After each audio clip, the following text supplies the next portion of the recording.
Well, Mark, welcome to Business Spectator again. It's great to have you back. Thanks very much, Alan. Now, listen, you decided to start an argument. Everyone thinks you're advocating national service in the army. Yeah. Anything but, mate. Anything but. I'm trying to use the mechanisms of compulsory service and actually do it for the community, because I think the threat we have is an internal threat, not an external threat. So what is the internal threat, as you I see think it? the internal threat is basically the decline of the social capital that holds Australia together. The things that distinguish us from other resource-rich countries like Angola, Nigeria and Venezuela. The social capital, which is the network of trust arrangements that exist between people and in institutions that make Australia great. So you've been talking about four things, sort of voluntary boot camps for young people. Yep. What you'd call wisdom transfer from old to young, some sort of engaged democracy, which I don't understand, and some sort of venture capital idea system for governments. Now, I guess the problem with all of that is the notion of compulsion. I agree. Which you've raised. That's the problem. And everyone agree with everything you say until you get to saying compulsion. I know, but mate, you're one of the few non-old lefties, so I can try and explain this to you, which is everybody gets together and they say something needs to be done. Everyone agrees that. Then you sit there and say, well, how would you do it? And either I'm too busy, I volunteer already, I do so much, I.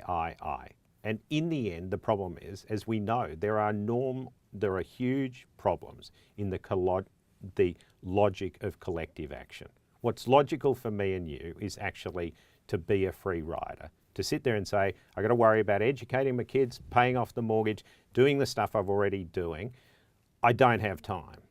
And then the poor people who are battling to get by at the moment sit there and say, how's this possibly going to work for me? I can hardly keep up with the round of debt, etc.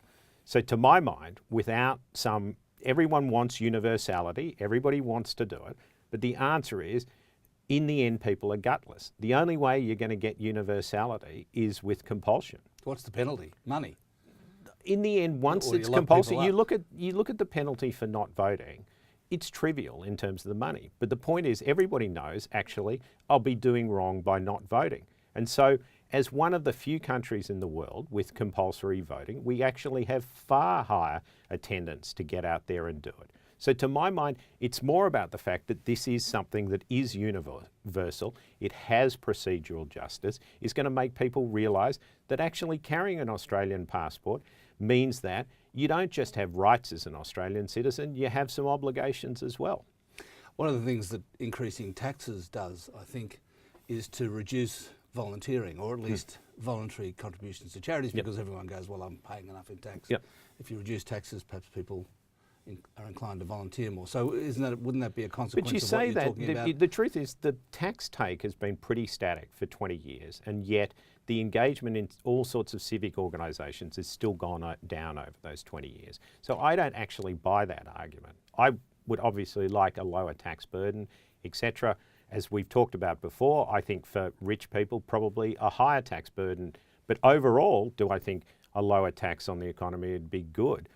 But to my mind, that's beside the point. What we're talking about are the set of soft networks and connections that make a society great. And I feel they're fraying. And countries like Thailand and America show what happens when they move from fraying to actually torn. And you don't want to go there.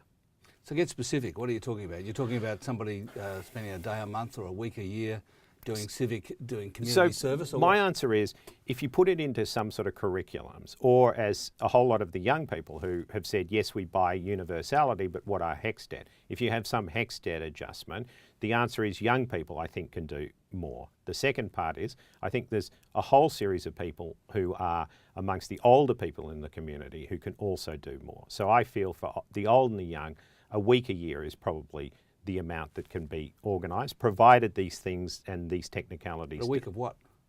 A week of any one of the four things. If you get called on a citizen's jury, if you sit there and say, actually, I'm going to participate in some of this Kickstarter stuff, if I'm going to be part of old and young wisdom transfer, or just go out there and do volunteering in a new organisation that I haven't actually been a volunteer in before. And just engage, understand what that feels like. A lot of people come back from their first experience volunteering and say, this actually was a good experience. To what extent is what you're saying another way of saying what Joe Hockey's been saying, which is that it's the end of the age of entitlement? No, I think it's a completely different thing. What I think this is about is different sorts of civic engagement. I do not want to be in a situation where this is seen as something where what we're going to do is impose further burdens on the most disadvantaged in the community. My point is we have a great country, one that the OECD has regarded as one of the most living, top of the Better Life Index, and I want to keep it there for our children and grandchildren.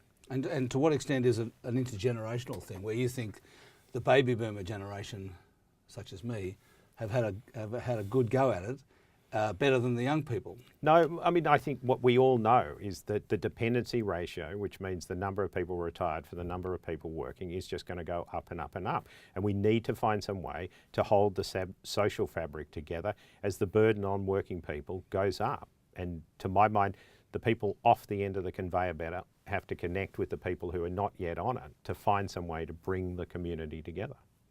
So it's a good argument, Mark.